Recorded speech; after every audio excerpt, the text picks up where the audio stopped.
Non so se ti ricordi queste note, è la partenza di una canzone che tu ami moltissimo. E non sei l'unica, perché anch'io l'amo moltissimo. Cara Cosima, so che non vedi l'ora di vedermi. A questo punto hai fatto venire anche a me la voglia di vederti. E prima o poi succederà quando capiterò nella zona di Venezia. Grande è stata l'emozione quando, a casa di riposo Carlo Steb degli Erbeloni al Lido di Venezia, è arrivato questo video.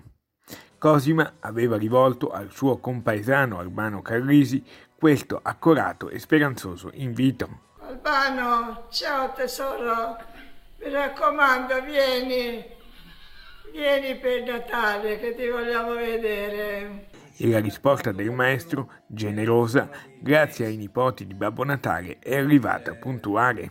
So cosa vuol dire la nostalgia. È un sentimento puro, straordinario, carico di vitalità.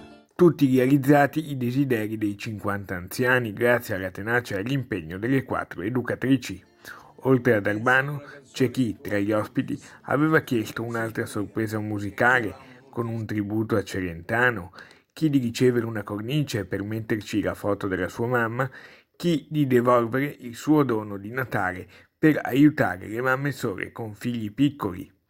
Poi però la parola è tornata al maestro. Da parte mia ti auguro buon Natale, buona vita, buon tutto e se hai bisogno di me, chiamami. Io ci sarò. Ciao.